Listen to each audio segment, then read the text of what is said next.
very good evening. Thank you very much for making time to be with us in our evening bulletin. My name is Wavinya Wanyasa. We start by taking a look at the stories making headlines.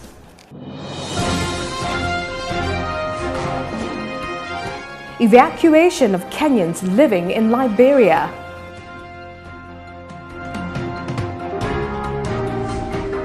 And we take a look at the sport football and racism. Just what is FIFA doing about it?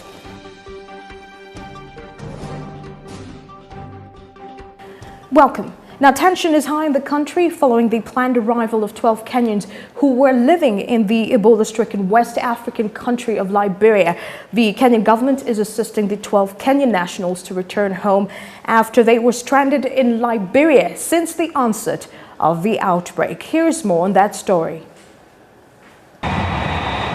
The 12 Kenyans will arrive in the country on Tuesday, 28 October at the government's expense, with the Kenya Red Cross Society making the arrangements in coordination with the Ministry of Foreign Affairs. The travel costs are estimated to be around 5 million shillings.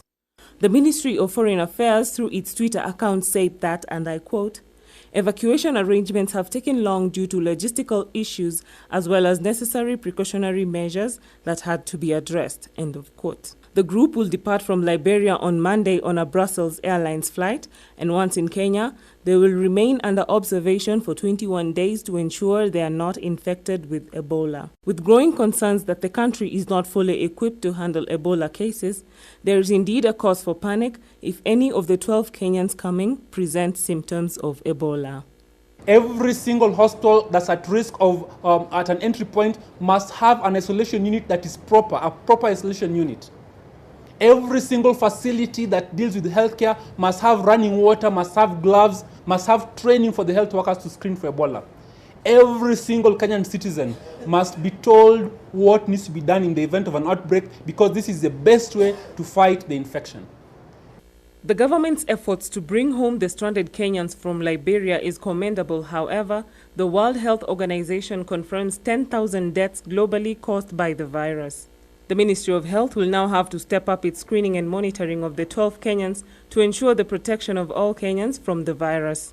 Reporting for WTV News, I am Irene Galgalo.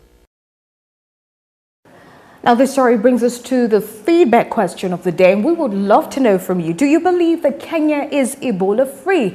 Do you believe that Kenya is Ebola-free? Do SMS us your thoughts to 20058, and we'll get to sample some of your thoughts on our Facebook page, WTV Kenya. Moving on, the United Democratic Front, UDF, on Monday held its special National Delegates Conference in a bid to resolving leadership wrangles that have existed in the party for over 6 months now. The United Democratic Front, UDF, held a special National Delegates meeting Monday in a bid to rebrand the party to Amani National Congress. Baada ya rebranding, mnasema kwamba mnataka discipline na order irudi kwa chama, na mimi nawashukuru na natoa heko kwa msimamo wenu. Party leader of the Now Amani National Coalition, Musalia Mudavadi, reiterated that the party belongs to its members and not to individuals. Nataka kama Wakenya tufahamu kwamba mambo ya vyama, mtu asifikiri yeye binafsi pahali popote alipo anaweza kushika wenzake kwa shingo ili wasifanye kazi katika chama chao. This move comes amidst long and winding wrangles that have dogged the party. In the NDC, the party cracked the whip on a number of officials deemed hostile to the dreams and aspirations of the party. NDC resolved to expel Hassan Osman from the party, Boni Khalwale, and Mother Wangari. Further, Deputy Party Leader Jeremiah Kioni was contented that the party delegate demonstrated togetherness even as the newly elected members assured serving the members in accordance and work as one team. If this party was owned by an individual, the decisions we have had you take as delegates would not have been taken.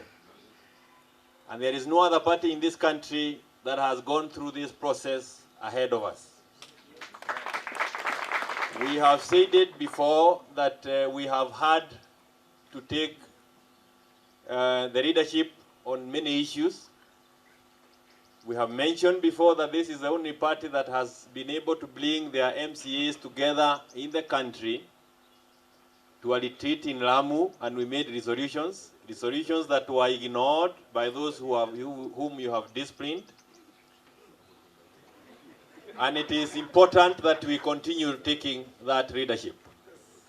The ANC party leader Musalia Mudavadi acknowledged the delegates for their decision. Reporting for WTV, my name is Agnes Minor.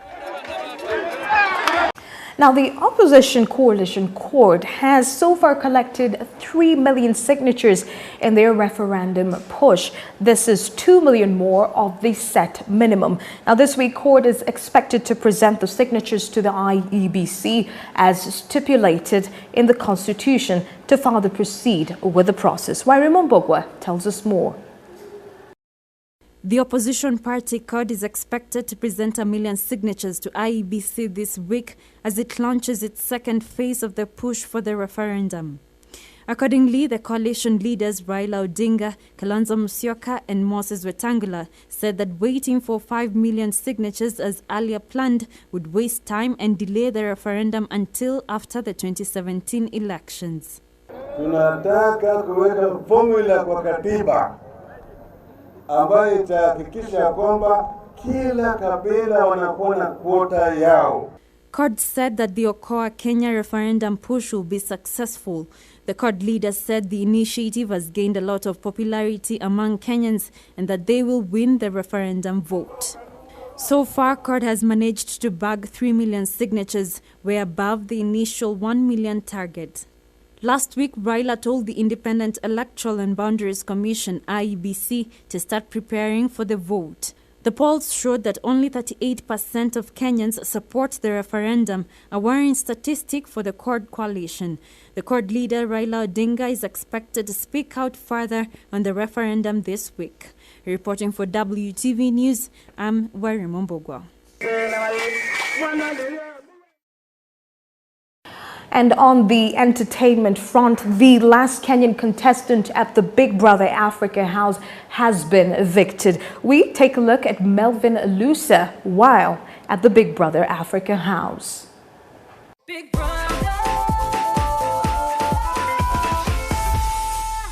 Curtains came down on Kenya during Big Brother eviction on Sunday, 26 October 2014, when Melvin Alusa, the remaining Kenyan in the Big Brother house, was evicted. I have a monkey personality, so I know how to get things out of you. You know, I'm very inquisitive.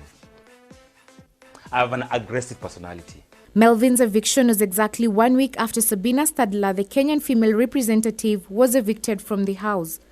This eviction begs us to ask just what could have gone wrong. You know, I'm a star. You can't stop my shine. As in, I'm the whole package. I'm not just the X factor. I'm the A all the way to the Z. You know, I'm just what they need. They'll just see right through me. I have nothing to hide. Alusa, the vocal father of 3, was entertaining with a great intellect. Africa will be hearing a lot more from this very talented man. Reporting for WTV News, my name is Marianne Njeri.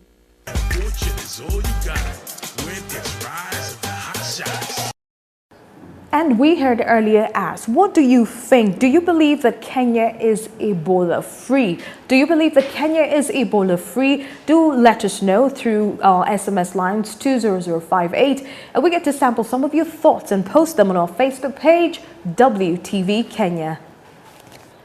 And finally, football as a sport has grown to be one of the most watched and favorite of so many in the world. However, it has been faced with a lot of negatives. One of them that stands out is racism. However, this may soon end considering the fact that the world's football governing body, FIFA, is now stamping its authority to end racial abuse. Here's more on that story.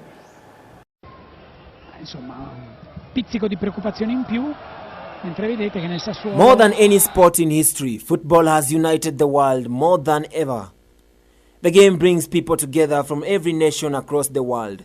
It encourages people to seek peace and unity among each other. Apart from that, it's an exciting sport renowned all over the world. Every person in this world knows how to play or has heard the game football in their life. However, this beautiful game is faced with a lot of racism.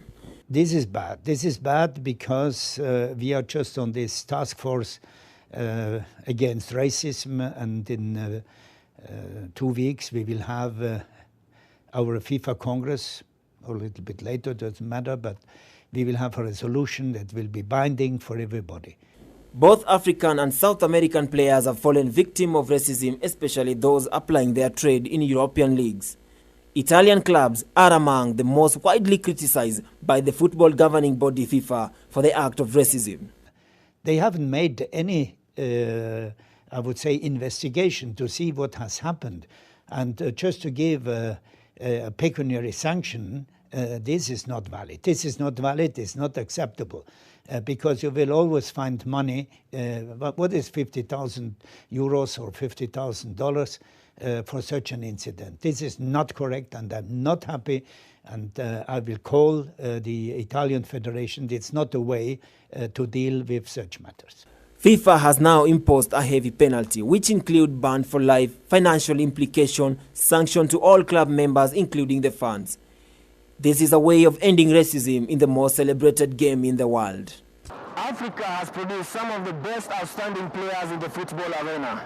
The likes of George Weah, JJ Okocha, Samuel Eto'o, and even McDonald Mariga. However, the issue of racism is a big challenge to the African stars.